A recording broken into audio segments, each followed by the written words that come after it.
Hi friends, అందరికీ నమస్కారం. Welcome to my channel. Friends, ఇప్పుడే అందిన వార్త. పెన్షనర్లందరికీ 2 శుభవార్తలు అనేది కేంద్రం చెప్పడం జరిగింది. ఫ్రెండ్స్, ఇది జనవరి 1 నుంచి అమలు చేయబోతున్నారు. దీనికి సంబంధించిన కంప్లీట్ డీటెయిల్స్ అయితే ఈ వీడియోలో తెలుసుకుందాం. ఫ్రెండ్స్, వీడియోని పూర్తిగా చూడండి.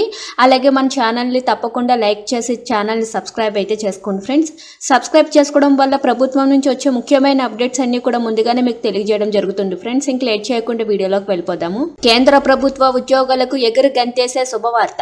అతి త్వరలోనే ప్రభుత్వం డిఆర్ఎస్ అలవెన్స్లు పెంచబోతున్నట్లు తెలుస్తుంది. దీనికోసం 7వ వేతన సంఘం చర్చలు కూడా జరుపుతున్నట్లు సమాచారం.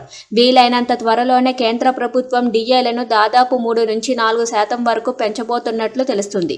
దీనికి కారణంగా కేంద్ర ప్రభుత్వ ఉద్యోగుల జీతాలు విపరీతంగా పెరిగే అవకాశాలు ఉన్నట్లు సమాచారం.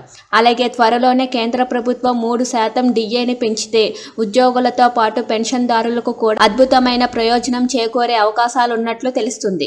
కేంద్ర పే కమిషన్ లెక్కల ప్రకారం డిఏ పెరిగితే దాదాపు భారతదేశంలో 1 కోటి కుటుంబాలకు పైగా ఈ ప్రయోజనాన్ని పొందుతారు. కేంద్ర ప్రభుత్వం ఈ ఏడాది జనవరి నుంచి ఇప్పటి వరకు 50% పైగా డిఏను పెంచినట్లు సమాచారం. అంతేకాకుండా జూన్ నెలలోని ఏఐసిపిఐను కూడా 1.5 పాయింట్లను పెంచినట్లు తెలుస్తుంది.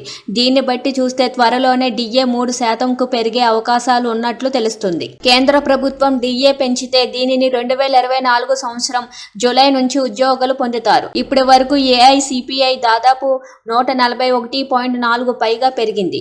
ఇక డిఏ స్కోర్ విషయానికి వస్తే 50.84% వరకు పెరిగినట్లు తెలుస్తుంది. అయితే అతి త్వరలోనే ఈ లెక్కల్లో కూడా మార్పులు వచ్చే అవకాశాలు కనిపిస్తున్నాయి. 7వ వేతన సంఘం ప్రకారం ఉద్యోగులకు ఈ నెలలో 3వసారి డిఏని ప్రకటిస్తే ఇది 2024 సంవత్సరం జూలై నుంచి హయ్యర్స్గా అమలవుతుంది. దీంతో ఈ సంఘం ప్రకారం పెన్షనర్లకు డిఏను దాదాపు 53% చెల్లించే అవకాశాలున్నాయి. కేంద్ర ప్రభుత్వం సెప్టెంబర్ 25వ తేదీన జరిపే కేబినెట్ భేటీలో భాగంగా ఉద్యోగులకు సంబంధించిన డిఏ గురించి కూడా చర్చించబోతున్నట్లు తెలుస్తుంది.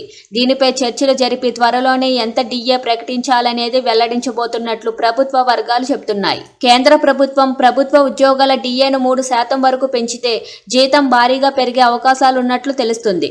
లెక్కల ప్రకారం చూస్తే ఉద్యోగి జీతం 40,000కు పైగా ఉంటే డిఏ 3% పెరిగితే దాదాపు 1,200 పెరుగుతుంది. అంటే ప్రతి సంవత్సరం దాదాపు 14,400 పైగా పెరుగుతున్నట్లు తెలుస్తుంది. అయితే చాలా మంది డిఏ 0 అవుతుందని అనుకుంటూ ఉంటున్నారు. నిజానికి కేంద్ర ప్రభుత్వ లెక్కల ప్రకారం డిఏ 0 అవడం చాలా అరుదు. 7వ వేతనం సంఘం ప్రకారం కేంద్ర ప్రభుత్వ ఉద్యోగాల లెక్కింపు 50%కి మించే ఉన్నట్లు తెలుస్తుంది.